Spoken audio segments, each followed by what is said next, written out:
The first successful landing on Venus. Venera 7? The Soviet space program's Venera 7 mission stands out as a monumental achievement in planetary exploration, marking humanity's first successful landing on another planet and the first transmission of data from the surface of Venus. Launched on August 17, 1970, as part of the broader Venera program, Venera 7 was a significant step in space exploration, building on earlier, unsuccessful attempts and culminating in a historic milestone.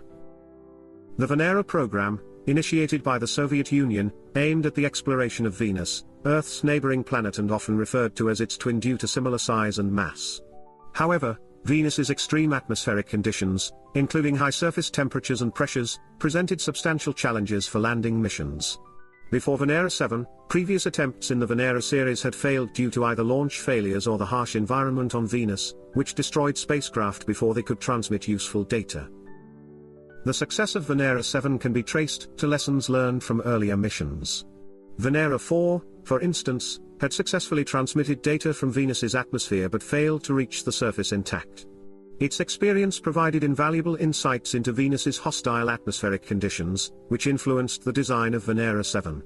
Engineers reinforced the spacecraft's structure to survive the immense pressures on Venus's surface, estimated to be over 90 times that of Earth's atmospheric pressure at sea level, and prepared it to handle temperatures of around 475 degrees centigrade. The primary objective of Venera 7 was to land on Venus and transmit data back to Earth from the planet's surface. At the time, little was known about Venus beyond the fact that its atmosphere was thick with clouds, composed mainly of carbon dioxide, and exhibited extreme heat and pressure. The spacecraft's mission was to confirm these conditions and provide the first direct measurements of the surface environment, offering valuable data for future missions. The design of Venera 7 was driven by the need to withstand the planet's punishing environment. The spacecraft featured a spherical descent module, reinforced to endure Venus's crushing pressure and high temperatures. The craft was also equipped with a special parachute system designed to slow its descent through the dense atmosphere. However, the conditions on Venus proved too severe for the parachute, which failed during the final stages of descent. As a result, Venera 7 fell to the surface, landing more quickly than anticipated. Despite this parachute failure, the spacecraft managed to survive the impact with the surface and continued transmitting data for 23 minutes after landing, although initially, scientists thought the transmission had ended upon impact. Further analysis revealed that faint signals continued to be received after the spacecraft had landed, marking a significant triumph for the mission. One of the most impressive aspects of the Venera 7 mission was the way Soviet engineers managed the technical challenges posed by Venus's environment. Venus's surface is not only extremely hot but also shrouded in clouds of sulfuric acid, and its atmosphere exerts a pressure equivalent to being nearly a kilometer underwater on Earth.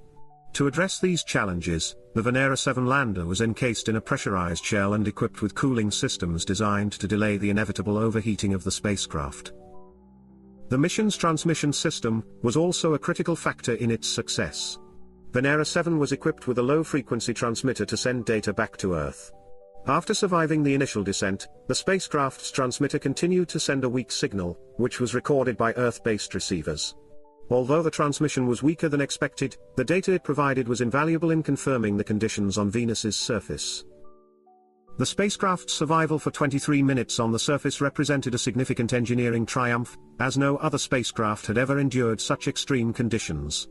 Even though the parachute malfunction led to a harder-than-expected landing, Venera 7's reinforced structure allowed it to continue functioning for a period long enough to provide groundbreaking data.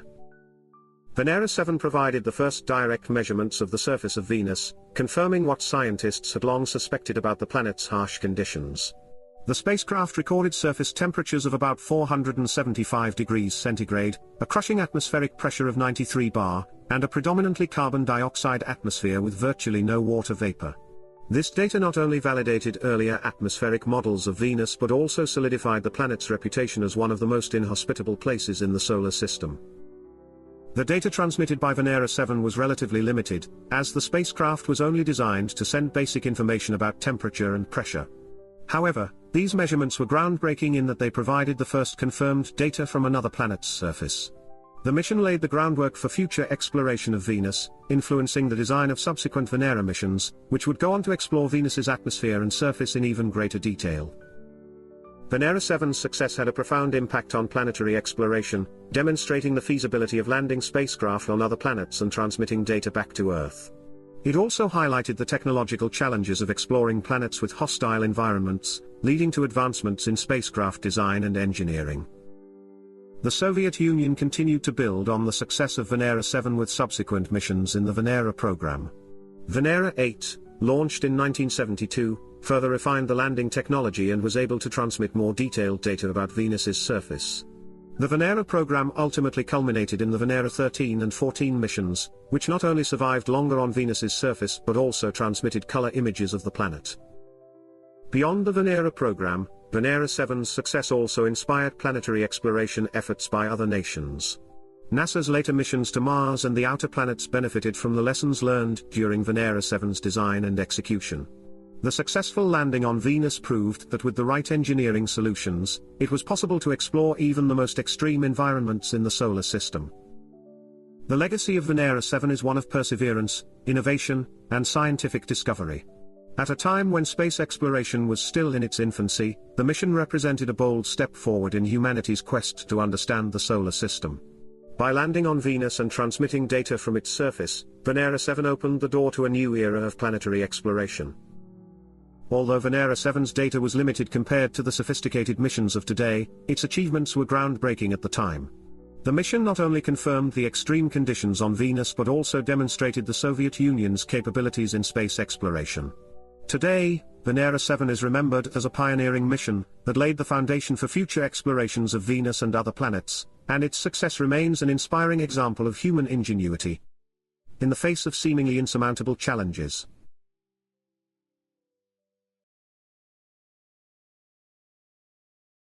Black September. The Jordanian Civil War. The term Black September refers to a dramatic and pivotal conflict that unfolded in Jordan between September 1970 and July 1971, marking one of the bloodiest episodes in modern Middle Eastern history. The conflict emerged as a direct result of growing tensions between the Jordanian monarchy under King Hussein and Palestinian factions, primarily the Palestine Liberation Organization, the PLO, and its armed wing, the Palestinian Fedayeen. This civil war not only changed the trajectory of Jordan's domestic politics but also left an indelible mark on the Arab-Israeli conflict, reverberating throughout the region for decades. In the years leading up to Black September, Jordan had emerged as a unique entity in the Arab world. Following the annexation of the West Bank in 1950, Jordan's population became a blend of East Bank Jordanians and a substantial number of Palestinians from the West Bank. As of the 1960s, Palestinians formed a demographic majority in Jordan, representing approximately two-thirds of the population. While King Hussein initially incorporated Palestinians into Jordan's political structure by providing them with equal opportunities and parliamentary representation, the geopolitical situation after the 1967 Six-Day War dramatically altered the balance of power between the monarchy and the increasingly militant Palestinian factions. The defeat of Arab forces in 1967, coupled with Israel's occupation of the West Bank, galvanized Palestinian nationalism. The PLO, led by Yasser Arafat's Fatah faction, gained prominence as a militant organization committed to the liberation of Palestine through armed struggle. By 1970, the Palestinian Fedayeen had established a quasi-state within Jordan, particularly in areas like the Jordan Valley. Operating as a state within a state, the Fedayeen carried out guerrilla attacks on Israel, triggering Israeli reprisals that further weakened Jordan's security.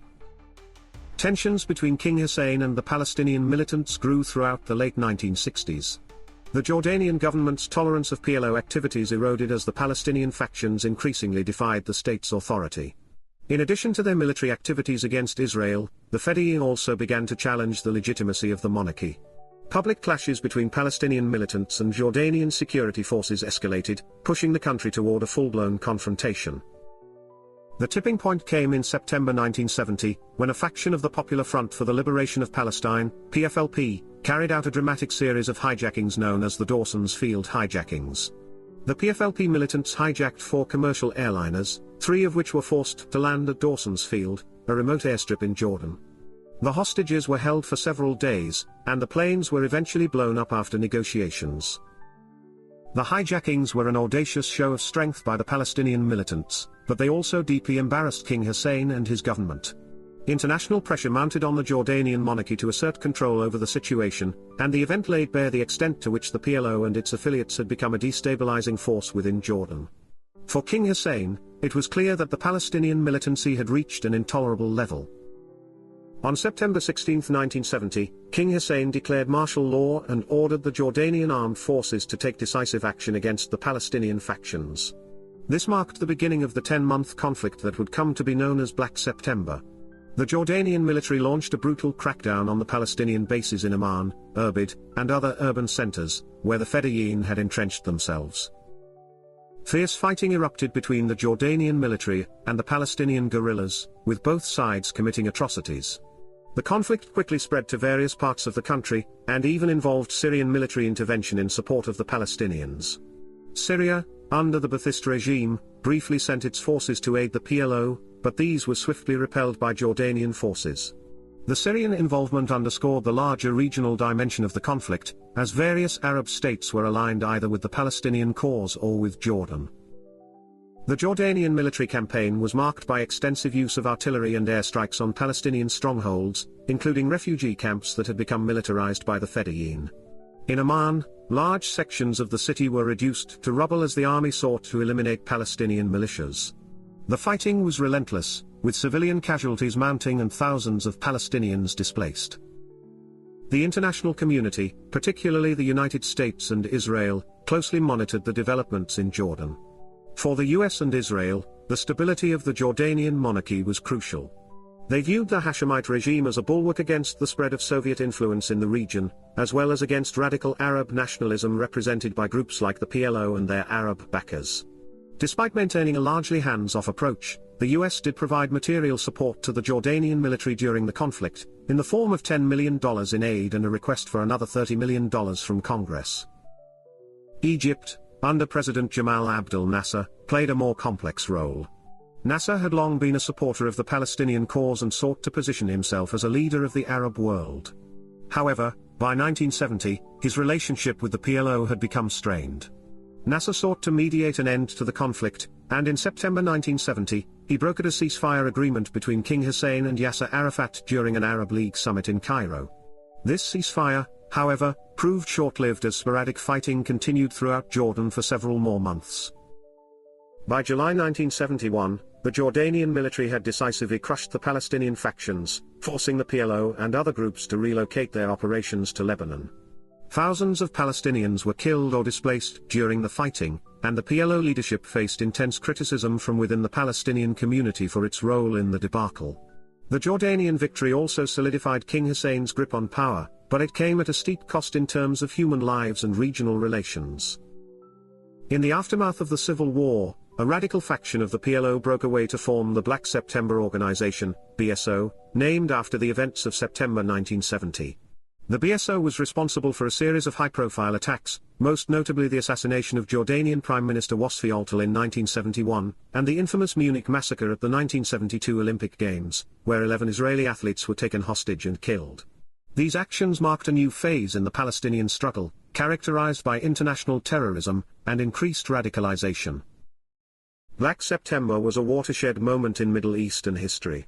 It not only reshaped the political landscape of Jordan but also had profound implications for the broader Arab-Israeli conflict. The expulsion of the PLO from Jordan led to the intensification of Palestinian militancy in Lebanon, setting the stage for the Lebanese civil war and further destabilizing the region.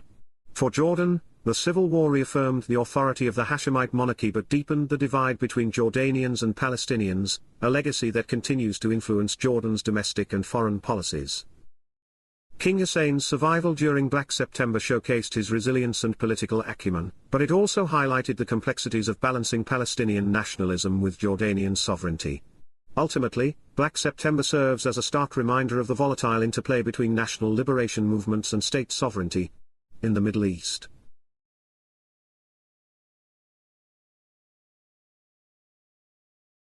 Between war and peace. The Khmer Republic. The Khmer Republic, a short-lived regime in Cambodia, lasted from 1970 to 1975. Born out of a coup that deposed Prince Norodom Sihanouk, the Khmer Republic struggled under internal conflicts, external military pressures, and political instability. Its formation marked a shift from Cambodia's monarchy toward a republic backed by the United States. However, the rise of the Khmer Rouge, and the unraveling of political cohesion within the country eventually led to its collapse. The Khmer Republic was established on October 9, 1970, after the successful coup d'état on March 18 of the same year, which ousted Prince Norodom Sihanouk.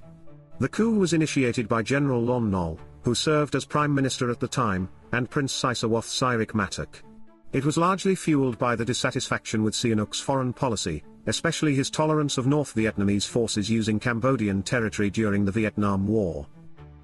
Sihanouk's ousting marked a significant shift in Cambodian politics, from a neutral monarchy to a pro-Western republic. The Cambodian monarchy was abolished, and Lon Nol declared himself the head of state.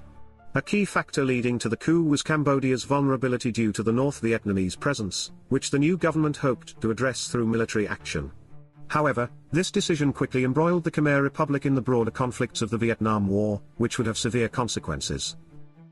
Despite initially trying to negotiate with the North Vietnamese, Lon Nol took a hardline approach.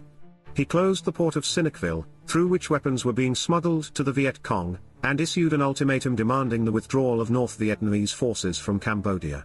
When the ultimatum was ignored, Lon Nol mobilized Cambodian forces, leading to the escalation of hostilities. From its inception, the Khmer Republic was plagued by political instability.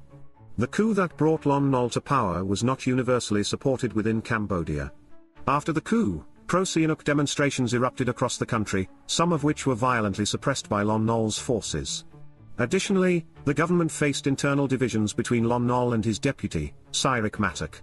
The two leaders had different visions for the country, and their rivalry created a fractured government incapable of effectively addressing the growing threats from the communist insurgency and North Vietnamese forces. The removal of Sirikh Matok from power in 1972 further destabilized the regime. Lon Nol had always harbored suspicions of Matok due to his royal lineage and his popularity among certain political factions. Matok's forced resignation, and eventual house arrest, left Lon Nol without a significant political figure who could balance the various interests within the government. Lon Nol's decision to strip the National Assembly of its legislative power and rewrite the constitution further alienated potential allies and intensified opposition to his rule. The situation was exacerbated by Lon Nol's health problems, which left him periodically incapacitated. In his absence, the political climate became even more volatile as various factions vied for control of the government. His brother, Lon Non, played a significant role during these periods, but his influence was seen as detrimental by many, both inside and outside the country. The Cambodian Civil War, 1967 to 1975, was the backdrop against which the Khmer Republic struggled to maintain its grip on power. The war was initially between the forces loyal to Lon Nol, and the communist insurgents of the Khmer Rouge, who were supported by North Vietnam. The Khmer Rouge, under the leadership of Pol Pot, sought to overthrow the Republican government and establish a communist regime. The Cambodian Civil War was intricately tied to the broader context of the Vietnam War. The Nixon administration in the United States saw the Khmer Republic as a crucial ally in its efforts to curb communist influence in Southeast Asia. As a result, the US provided substantial military and financial aid to Lon Nol's government. However, despite this assistance, the Khmer National Armed Forces, FANK, were poorly trained and ill-equipped to face the highly motivated Khmer Rouge fighters and the North Vietnamese army. The Khmer Republic attempted several large-scale military offensives against the communists, most notably Operations Channel 1 and 2. Both offensives ended in heavy defeats, revealing the weaknesses of FANK and the inability of the government to effectively combat the insurgency. The defeat of Operation Chenla 2 in particular marked a turning point in the war, as it became clear that the Khmer Rouge was gaining the upper hand. The Khmer Republic was heavily dependent on foreign support, particularly from the United States. The Nixon administration viewed Cambodia as a critical front in the fight against communism in Southeast Asia. In 1970, the US launched the Cambodian Campaign, a series of military operations aimed at rooting out North Vietnamese forces from Cambodian territory. These operations, though initially successful, did not achieve their long-term goals, as many of the communist forces simply retreated deeper into Cambodia. American air support played a crucial role in sustaining Lon Nol's regime. US bombing campaigns, particularly Operation Freedom Deal, inflicted heavy casualties on communist forces and temporarily halted their advances. However, these bombing campaigns also caused significant civilian casualties, which only fueled anti-American sentiment and contributed to the increasing brutality of the Khmer Rouge insurgents. Despite the US aid, the Khmer Republic's position became increasingly untenable as the war dragged on. The Khmer Rouge, with backing from China and North Vietnam, continued to gain territory and support. By 1973, the Republic was in serious disarray, with FANK troops often refusing to fight and resorting to looting their own capital. The situation became so dire that the US threatened to cut off aid unless Lon Nol broadened the government's power base and reinstated Sirek Matuk. By early 1975, the Khmer Republic was on the verge of collapse. The fall of Phnom Penh on April 17, 1975, marked the end of Lon Nol's regime and the beginning of one of the darkest periods in Cambodian history. The Khmer Rouge, having seized control of the country, immediately began implementing radical communist policies that led to the deaths of nearly 2 million Cambodians in what would later be known as the Cambodian Genocide. The fall of the Khmer Republic was not only the result of internal failings but also the consequence of broader geopolitical forces. The Vietnam War, Cold War rivalries, and the shifting allegiances of superpowers all played roles in the downfall of the Republic. Lon Nol's regime, despite its efforts to establish a republican government, was unable to overcome the internal divisions, military challenges, and foreign pressures that ultimately led to its demise. The Khmer Republic represents a turbulent chapter in Cambodia's history, marked by political instability, military conflict, and foreign intervention. Its brief existence was defined by its efforts to navigate the complexities of the Vietnam War and Cold War geopolitics. The Republic's reliance on US support, combined with its internal political fractures and inability to counter the communist insurgency, ultimately led to its downfall. The rise of the Khmer Rouge and the subsequent Cambodian genocide serve as tragic reminders of the costs of political instability and external interference in the region.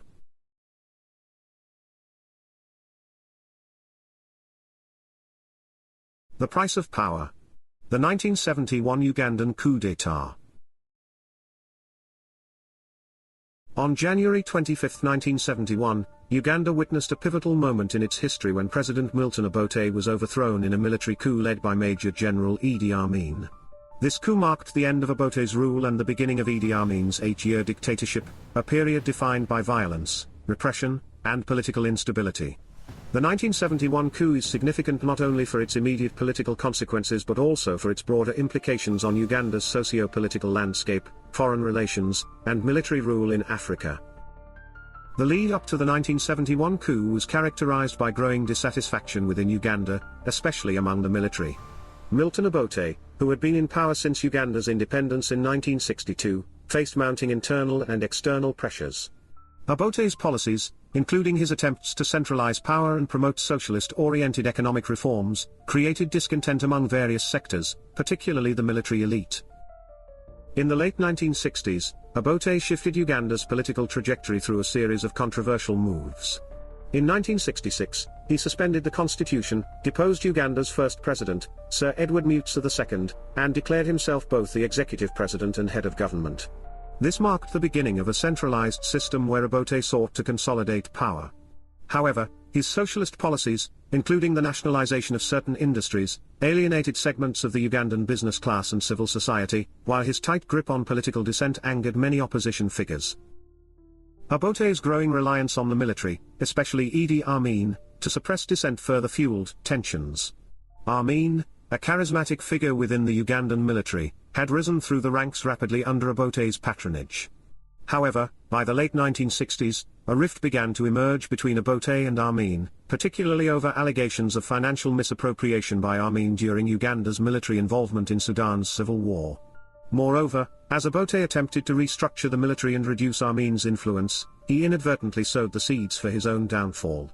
Many in the military, including Amin, saw Obote's actions as a direct threat to their interests. The coup was executed on January 25, 1971, while Obote was attending a Commonwealth summit in Singapore. The timing was strategic, as Obote's absence allowed Amin to take swift control of the capital, Kampala, and other key locations without significant resistance. Early in the morning, troops loyal to Amin, including elements of the mechanized and paratrooper battalions, moved into strategic positions around Kampala. They quickly seized the airport, radio station, and other critical infrastructure, ensuring that communication lines were controlled by the coup plotters. The coup was carried out with surprising efficiency, and within hours, Idi Amin announced on Radio Uganda that the army had taken control of the government. He justified the coup by accusing Obote of undermining the military and mismanaging the economy. He also promised to return Uganda to civilian rule, restore democratic elections, and address the grievances of the military and the public. However, these promises would soon be broken as Amin entrenched himself in power. The coup was largely bloodless, with minimal resistance from Obote's supporters. The military's backing of Amin was near unanimous, as many soldiers had grown increasingly frustrated with Obote's policies and his attempts to limit the military's power. Amin's reputation as a military leader, combined with his personal charisma, helped to solidify his position as Uganda's new leader. In the immediate aftermath of the coup, Amin moved quickly to consolidate power. One of his first actions was to dissolve the parliament and suspend the constitution, effectively establishing a military dictatorship. He formed a cabinet composed mainly of military officers and loyalists, ensuring that power remained concentrated in his hands. Despite initially pledging to hold elections within a year, Amin soon reneged on this promise and instead tightened his grip on Uganda's political institutions. Amin's regime rapidly became known for its authoritarianism and brutality. In the months following the coup, he launched a series of purges against suspected opponents, particularly targeting those loyal to Obote and members of Uganda's Acholi and Langi ethnic groups, who had been favored under Obote's rule. Thousands of soldiers and civilians were killed in these purges, marking the beginning of a reign of terror that would define Amin's dictatorship. One of the defining features of Amin's rule was his erratic and often unpredictable leadership style. He frequently reshuffled his cabinet and military commanders, creating an atmosphere of instability and fear. His regime also became increasingly repressive, with widespread human rights abuses, including extrajudicial killings, torture, and the suppression of political dissent. By the mid-1970s, Amin's government had become notorious for its brutality, with estimates of those killed under his rule ranging from 100,000 to 500,000. The international response to the coup was mixed. Initially, Amin received support from countries like the United Kingdom and Israel, which had maintained close ties with Uganda during Obote's presidency. The UK, in particular, was eager to preserve its economic and strategic interests in East Africa, while Israel saw Uganda as a key ally in the region. However, Amin's relationship with the West soured as his regime became increasingly repressive and erratic. In 1972, Amin expelled Uganda's Asian minority, accusing them of economic sabotage and collusion with Western powers. This move, which displaced over 80,000 people, further isolated Amin internationally, and led to a breakdown in relations with the UK and Israel. The economic impact of the expulsion was devastating for Uganda, as the Asian community had played a crucial role in the country's economy. Amin's regime also shifted its foreign policy towards closer ties with Libya under Muammar Gaddafi and the Soviet Union, aligning Uganda with anti-Western and socialist-leaning states during the Cold War. The 1971 coup had profound and lasting effects on Uganda. Amin's rule plunged the country into a period of political instability, economic decline, and widespread violence. His regime's reliance on military force and repression eroded the country's institutions and created deep divisions within Ugandan society. The ethnic purges and targeting of political opponents left a legacy of fear and mistrust that would shape Uganda's political landscape for decades to come. Moreover, the coup set a precedent for military involvement in Uganda's politics, contributing to a cycle of coups and counter-coups that would continue in the years following Amin's eventual overthrow in 1979. The political instability and violence that characterized Amin's regime also had broader regional implications, as Uganda's neighbors, including Tanzania, became increasingly involved in efforts to remove Amin from power. The overthrow of Milton Obote and the rise of Idi Amin also highlighted the complex interplay between military power and political authority in post-colonial Africa. The coup underscored the challenges faced by newly independent African states in balancing civilian governance with military influence, particularly in the context of Cold War politics and foreign intervention. In conclusion, the 1971 Ugandan coup d'état was a turning point in the country's history, ushering in a period of military dictatorship under Idi Amin that would have devastating consequences for Uganda and its people. The coup not only marked the end of Obote's first presidency but also set the stage for one of Africa's most infamous dictatorships. Amin's regime, characterized by violence, repression, and economic mismanagement, left a lasting legacy of instability and division that would continue to affect Uganda long after his downfall.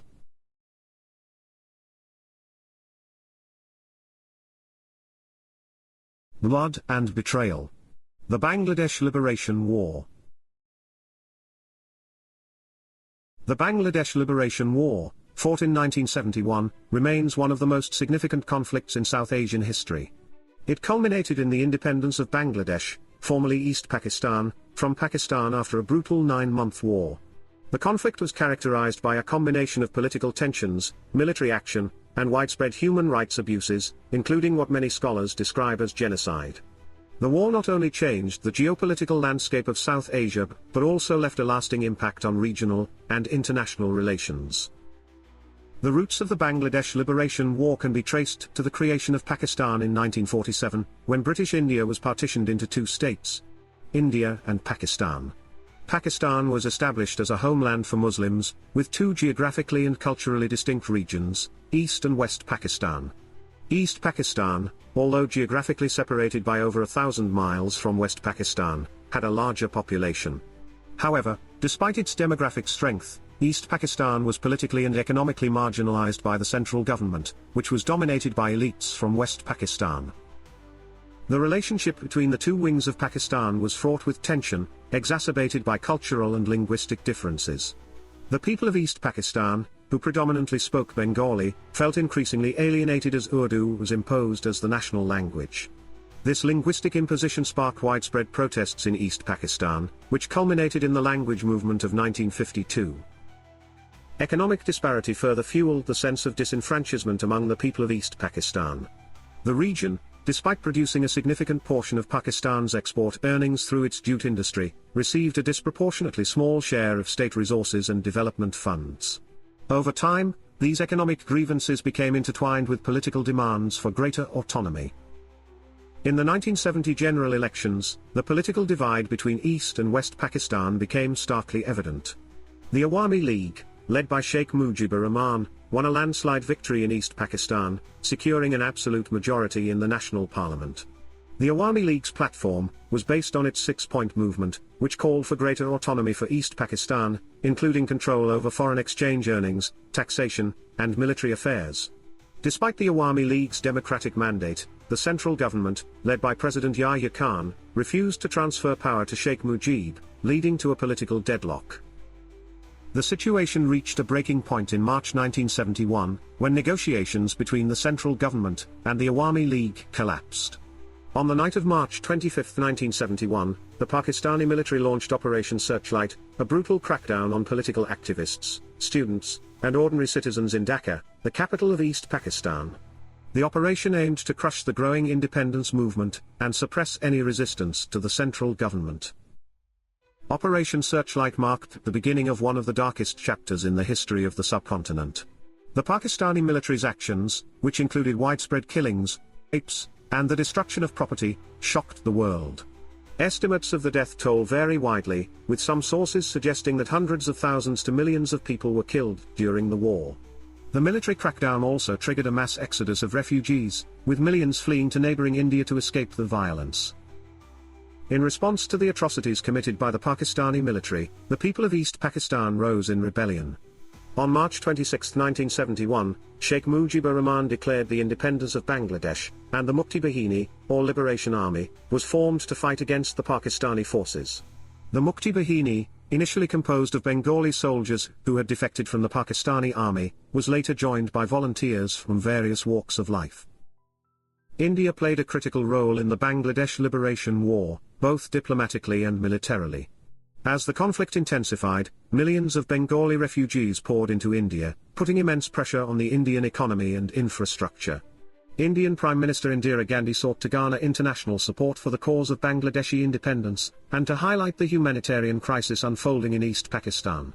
However, her efforts to rally support at the United Nations were largely unsuccessful, as the global powers, particularly the United States and China, continued to support Pakistan.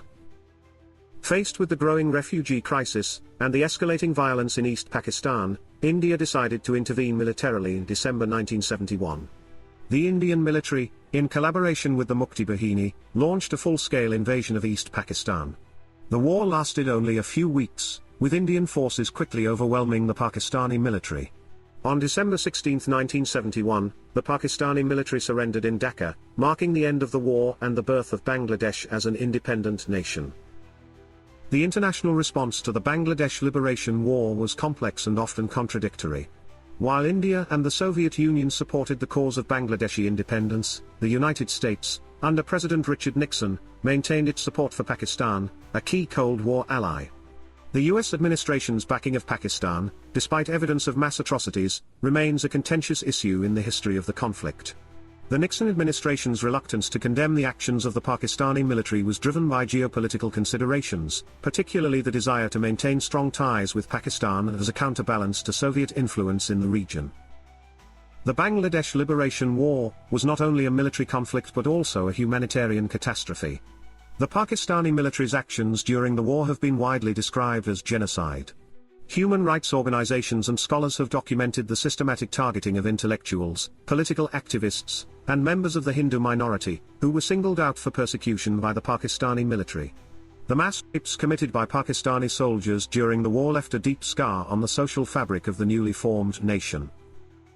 The scale of the atrocities committed during the war led to widespread condemnation from the international community, although many governments were slow to respond.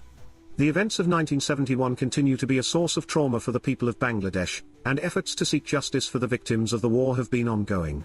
In the years following the war, the Bangladeshi government established war crimes tribunals to prosecute individuals responsible for atrocities during the conflict. The creation of Bangladesh in December 1971 marked a new chapter in the history of South Asia. The war left the country devastated, with much of its infrastructure destroyed and its economy in ruins. The human cost of the war was staggering, with estimates of the number of people killed ranging from 300,000 to 3 million. The mass displacement of people and the psychological trauma inflicted by the war would shape Bangladesh's post-independence trajectory for years to come. Sheikh Mujibur Rahman, who had been imprisoned in West Pakistan during the war, returned to Bangladesh in January 1972 and assumed the leadership of the new nation. His government faced the monumental task of rebuilding the country from the ashes of war. Despite the challenges, Bangladesh quickly established itself as a sovereign state, gaining recognition from the international community, and joining the United Nations in 1974. However, the political instability that had plagued East Pakistan did not disappear with the creation of Bangladesh. The early years of the new nation were marked by internal political strife, economic challenges, and military coups. Sheikh Mujib's government struggled to deliver on the promises of economic development and social justice, and in 1975, he was assassinated in a military coup. The subsequent decades saw Bangladesh grappling with the legacies of the Liberation War, including the search for justice for war crimes and the ongoing challenges of nation building. The Bangladesh Liberation War of 1971 was a watershed moment in the history of South Asia.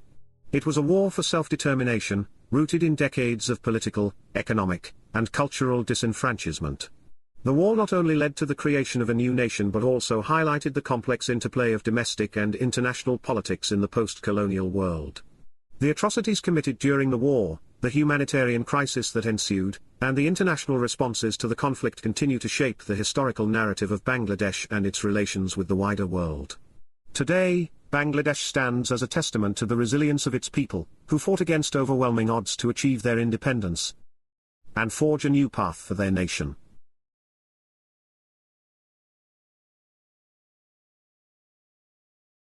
The world's first space station. Salyut 1. In the competitive space race of the mid-20th century, the launch of Salyut 1 by the Soviet Union on April 19, 1971, marked a monumental achievement. As the first space station to orbit the Earth, Salyut 1 laid the foundation for future space exploration, influencing both the Soviet and global approach to crewed space missions. Despite its success in setting new records for time spent in space, the program was marred by tragedy, underscoring the inherent dangers of space travel. The impetus for Salyut 1's development was largely driven by the Soviet Union's desire to maintain supremacy in space exploration following the success of the United States Apollo 11 mission, which landed the first humans on the Moon in 1969. The Soviet lunar program had struggled with numerous setbacks, especially the catastrophic failures of the N-1 rocket, which forced Soviet space planners to shift their focus toward long-duration space station missions instead of lunar exploration. The Salyut program, initially an offshoot of the military-focused Almaz space station project, became the civilian version designed to test the viability of crewed orbital stations. Its development was managed by the Soviet engineer Kerim Kerimov, an influential figure in the Soviet space program. Construction of Salyut 1 began in 1970, and after nearly a year of assembly, it was shipped to the Baikonur Cosmodrome, where final preparations were made for its launch. Initially planned for April 12, 1971, to coincide with the 10th anniversary of Yuri Gagarin's first human spaceflight, technical delays postponed the launch to April 19. Salyut 1 entered low Earth orbit as the world's first space station, representing a significant technological leap in humanity's ability to live and work in space for extended periods. Salyut 1 was a sophisticated space station for its time, measuring 15.8 meters in length and 4.15 meters in diameter. It had a habitable volume of 90 cubic meters and weighed approximately 18,900 kilograms. The station was composed of 5 main sections, including a transfer compartment, a main compartment, 2 auxiliary compartments, and the Orion 1 space observatory. The transfer compartment housed Salyut's only docking port, which allowed spacecraft to attach and transfer crew internally, a design innovation that persists in modern space stations. The main compartment served as the primary living and working area for the cosmonauts. With a diameter of about 4 meters, the compartment was equipped with control panels, work consoles, and portholes, providing the crew with ample space to conduct experiments and monitor Earth. The auxiliary compartments contained essential life support systems, power supplies, and other vital equipment, while the unpressurized section housed the station's propulsion systems. Salyut 1's mission was to test the capabilities of a crewed space station and conduct scientific experiments across various fields, including Earth observation, medical research, and studies on the effects of long-duration spaceflight on the human body. These experiments were crucial for determining how well cosmonauts could function in space for extended periods. The first attempt to visit Salyut 1 was made by the crew of Soyuz 10, launched on April 22, 1971. Cosmonauts Vladimir Shatolov, Alexei Yeliseyev, and Nikolai Rukavishnikov managed to dock with the station, but a malfunction prevented them from achieving a hard dock, which meant they could not enter the station. After remaining attached to Salyut 1 for 5.5 hours, the Soyuz 10 mission was aborted, and the crew safely returned to Earth. A second attempt was made on June 6, 1971, by the crew of Soyuz 11, which included cosmonauts Georgy Dobrovolsky, Viktor Patsayev, and Vladislav Volkov. This time, the mission succeeded, and the crew successfully entered Salyut 1, becoming the first humans to live aboard a space station. Over the course of 23 days, the Soyuz 11 crew conducted a series of scientific experiments, including Earth observation, space medicine, and studies on physical phenomena in outer space.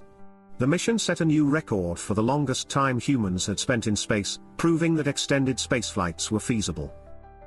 However, this triumph was short-lived. On June 29, 1971, after completing their mission and undocking from Salyut 1, the crew of Soyuz 11 died during re-entry. A malfunction in a pressure equalization valve caused the cabin to depressurize, and the cosmonauts, who were not wearing pressure suits, asphyxiated before landing. They remain the only humans to have died in space, above the Kármán line. The tragic deaths of the Soyuz 11 crew led to significant changes in Soviet spaceflight protocols. Future Soyuz missions were redesigned to include pressure suits for all crew members during launch and re-entry, as a precaution against cabin depressurization. Although the loss of the crew cast a shadow over the Salyut 1 mission, the station itself was a technological success. It completed a total of 2,929 orbits of the Earth over 175 days in space before its mission was terminated. Salyut 1 was deorbited on October 11, 1971, burning up in Earth's atmosphere as it re-entered. Despite its tragic end, the Salyut 1 mission proved the viability of long-duration space stations, paving the way for future Soviet space stations, including the highly successful Salyut 6 and Salyut 7, and eventually leading to the development of Mir, the Soviet Union's, and later Russia's, iconic space station. Moreover, the lessons learned from Salyut 1 directly influenced international collaboration on space stations, culminating in the International Space Station, the ISS, where modules such as Zvezda, derived from the Salyut program, continue to serve essential roles. Salyut 1 stands as a milestone in human space exploration, not only for being the first space station to orbit the Earth but also for demonstrating the potential, and the peril, of long-duration crewed missions in space. The scientific achievements and operational lessons from the Salyut 1 mission inform future space station programs, both in the Soviet Union and globally, leading to safer and more ambitious missions. Though the Soyuz 11 tragedy underscored the risks of space travel, the legacy of Salyut 1 endures as a testament to human ingenuity and the drive to explore beyond Earth's boundaries.